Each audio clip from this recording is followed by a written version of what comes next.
We provide you the platform to turn your dreams into reality. Give wings to your aspirations with KR Mangalam University. Yamuna और ring road के बीच का लगभग ये 100 metre का इलाका है, जहां पर 200 से ज़्यादा परिवार और 1000 से ज़्यादा हिंदू शरणार्थी जो पाकिस्तान से आए हैं वो रहते हैं। मेरे ठीक पीछे जो आपको वाहन आते जाते हुए नज़र आएंगे, ये रिंग रोड है और रिंग रोड के आसपास ये पूरे रहते हैं। और कुछ लोगों से हम बात करने की कोशिश करेंगे, समझने की कोशिश करेंगे कि क्या स्थिति यहाँ पे रही है। भाई साहब, आपसे आपका नाम जानना चाहेंगे और डीडीए के जो नोटिस आया है उसको लेकर क्या सोच है? देखो, मेरा नाम सोना दास है। धन्यवाद आपको। पत्रकार जितने भी आते हैं हमारे पक्ष में ही रहते हैं। हमारी गरीबों की जो हेल्प पत्रकार ज़्यादा तौर पे कर रहे हैं, अभी तक पहुंचा रहे, आगे सरकार को बात पहुंचा रहे हैं। धन्यवाद आप लोगों का। जो 8-10 दिन पहले हाई कोर्ट ने लिख के दे दिया था कि आप लोगों को यहाँ से हटना पड़ेगा, तो हम उसी टाइम से विचार में पड़े हैं। हम लोग सोच रहे हैं भाई कभी भी सरकार यहाँ से हम लोगों को हटा देगी।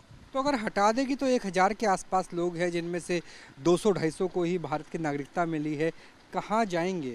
क्योंकि आपके पास, अधिकांश लोगों के पास नागरिकता नहीं है, कच्चे मकान हैं, गरीबी है, कैसे करेंगे? मैं हाथ जोड़ के विनती करता हूँ, सरकार, हमारी सरकार, केंद्र सरकार है, राज्य सरकार है, और हमारे भारतवासियों को, सबको हम हाथ जोड़ के विनती करते हैं। मगर हटने के लिए हम लोग तैयार हैं, मगर मेन मुद्दा हमारे सर पे ये आ रहा है, तो हट भी जाएं तो हमारी और तो जगह है नहीं वहाँ पे हट के हम चले जाएं तो कहाँ जाएं? एक हम पाकिस्तान छोड़ा, एक यहाँ से हमको हटाया जाएगा, तो ये बहुत दुखद की बात आ जाएगी। बीजेपी से कुछ उम्मीद है? प्रवीण खंडेलवाल जो यहाँ के स्थानीय सांसद हैं, उनसे आपकी बात हुई थी? बड़ी, हमारे भाई साहब प्रवीण खंडेलवाल जो है वो, उनके पास पहले भी नोटिस आया था, उसने हमको सहयोग दिया था कि आप लोगों से यहाँ से नहीं हटाया जाएगा। अभी भी उनके पास हम गए थे तो उसने कहा है कि अभी यहाँ से आप लोगों को ऐसे नहीं हटाएंगे, हम सरकार को आगे बात पहुँचाएंगे। तो उसने सहारा दिया, हम लोगों को सहारा दिया। बेटा, स्कूल वूल जाते हो क्या? इधर आओ। स्कूल नहीं जाते हो? तो बच्ची है, स्कूल नहीं जाती है। डॉक्टर साहब, आपसे जानना चाहेंगे, थोड़ा सा इधर आ जाइए, कैमरे की तरफ देख के बोलिएगा कि क्या उम्मीद है अब, क्योंकि कोर्ट केस तो लगभग 2 साल से चल रहा है। अब क्या स्थिति नज़र आती है? कुछ राहत की उम्मीद है क्या? नाम भी बताइएगा। अच्छा, मेरा नाम कृष्ण मल है। हम शरणार्थी हैं पाकिस्तान से। देखें भैया, ऐसा है कि हम जो आए हैं, हम भारत सरकार के पास आए हैं। हम पाकिस्तान से जब वीज़ा अप्लाई किया था तो भारत में वीज़ा अप्लाई किया था। हम भारत सरकार के पास हैं। अगर यहाँ हैं तो भी हम भारत सरकार के पास हैं, अगर यहाँ से हटकर कहीं जाएंगे तो भी हम भारत सरकार के ही पास हैं। हमारे जो LTV जो हुई थी, डॉक्यूमेंट्स जो होम मिनिस्ट्री को लगाए थे, उनके थ्रू जो हमारी वीज़ा जो बढ़ी है, उसके अंडर ये हमें कहा गया है कि आपको केवल दिल्ली की वीज़ा है। अच्छा, दिल्ली से बाहर नहीं जा सकते? अभी आपको नागरिकता नहीं मिली? नहीं जा सकते। तो ठीक है, हम दिल्ली से बाहर नहीं जा सकते। अगर सरकार है या केंद्र है या DDA है या राज्य है, अगर हमें से यहाँ से हटाना चाहती है तो देखो, हम पहले से ही हटे हुए हैं, क्योंकि हम इंडियन नहीं हैं, हम तो विदेश से हैं। लेकिन जो 80 सालों से हमारा जो खोया हुआ धर्म था, ऐसे नहीं करे कि हमारा हक नहीं, केवल हम अपने धर्म को बचाने के हित में यहाँ पर आए हुए हैं। तो उस हक के लिए हम यहाँ पर आए हुए हैं। अब भारत सरकार हमें वो अपना हक, हमारा धर्म यहाँ बिठा कर दे दे।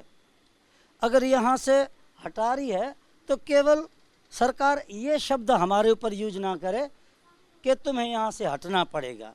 ये शब्द कहो कि भाई तुम्हें यहाँ से शिफ्ट कर देंगे हम। यहाँ से हटेंगे तो कहाँ जाएंगे? क्योंकि अगर हटने की बात करें तो पाकिस्तान से हट करके हिंदुस्तान पहुँचे, यानी अपने धर्म को बचाने के लिए। और यहाँ पे स्कूल के स्टूडेंट भी है। बेटा, क्या नाम हुआ? हिंदी बोल लेते हो? यस। क्या नाम हुआ? मेरा नाम धनवंती है। तो ये बताइए बेटा कि स्कूल वूल जाते हो, कौन सी क्लास में हो? अगर यहाँ से हटाया जाएगा तो स्कूल भी आपकी परेशानी होगी, पढ़ाई छूट जाएगी। ये सब मैं 10th क्लास में हूँ। अब एग्ज़ाम भी आने वाले और यहाँ पे नोटिस आ चुका है 2-3 बार कि यहाँ से हटाया जाए।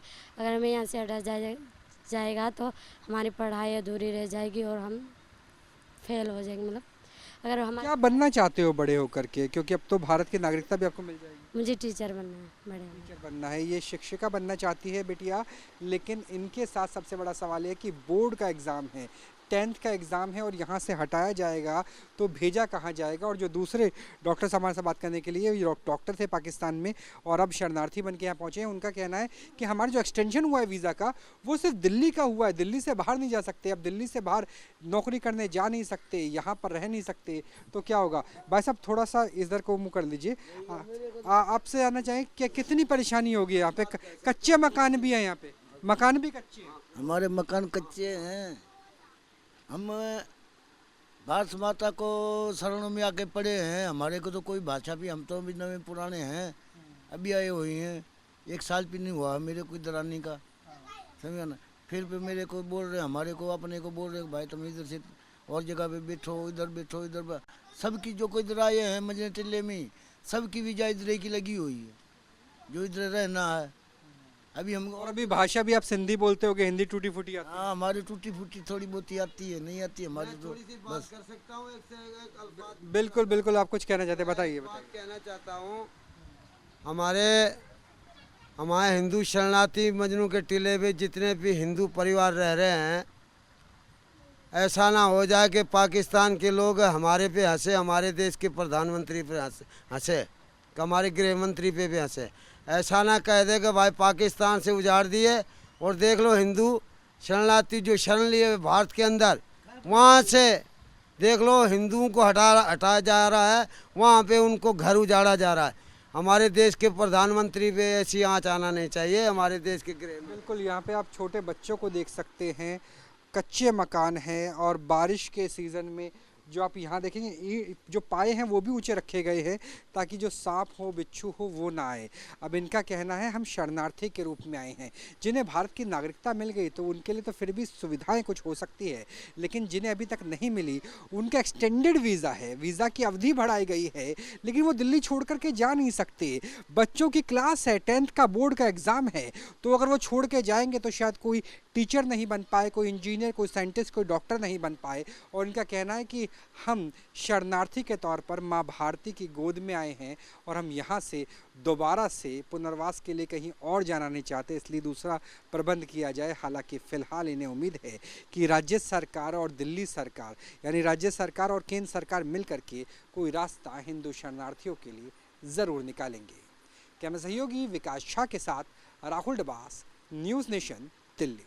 जहाँ भक्ति है हर शब्द में, कथाओं में छुपे हैं दिव्य रहस्य और ज्योतिष देता है जीवन को दिशा। धर्म से जुड़ी हर बातों को जानने के लिए हमारे चैनल स्तुति को सब्सक्राइब करें। चैनल पर जाने के लिए इस लिंक पर क्लिक करें।